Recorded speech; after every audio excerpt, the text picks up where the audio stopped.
that you thought the US ambassador should have packed his bags and gone the day after he made those allegations about weapons transfers to Russia. Do you still stand by that statement? His credentials should have been withdrawn with immediate effect. Look at what he did to our currency. Look at the damage he did to the good, beautiful image of our country. Despite all the channels that are there, West America can access anyone they want to access in this country.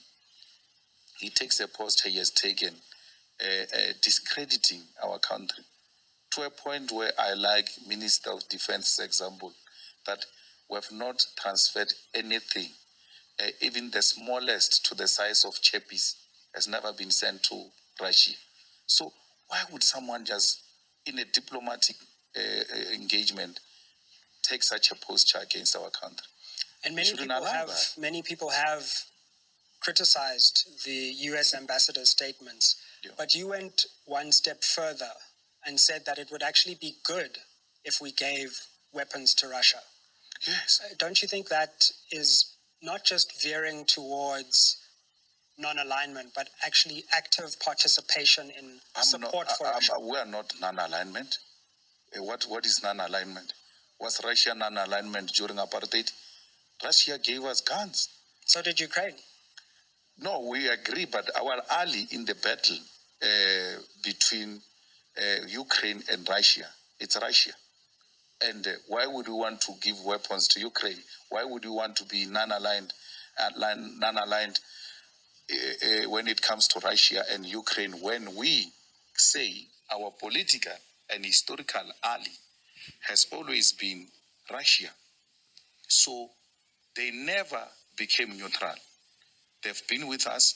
They trained most of our leaders today in their universities, in the military, and then equipped us. So anything that seeks to take a posture against the USA, we're aligned to it.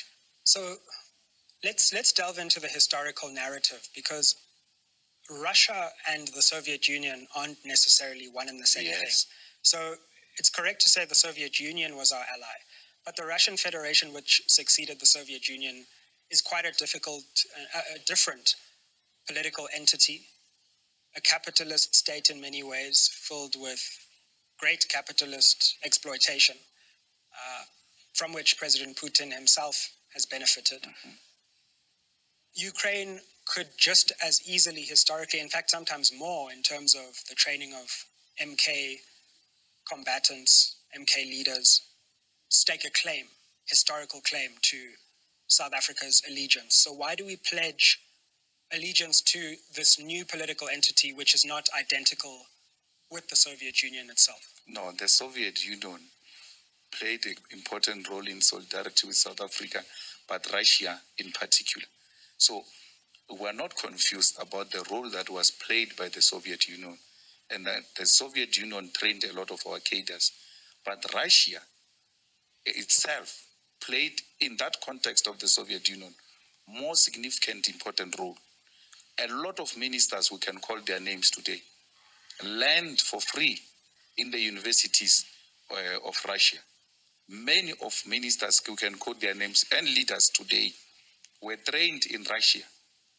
And we're not confusing Russia with the Soviet Union. We know the difference. And we know that Russia, as is now, it's a capitalist state. But anything that seeks to create an alternative to the USA, it's an ally to the EFF. Capitalist in nature, but it has taken a posture to take head on, in alliance with China, a socialist state, to take on the imperialism and to take the USA directly. And that's, for us, is what makes Russia in this context more strategic.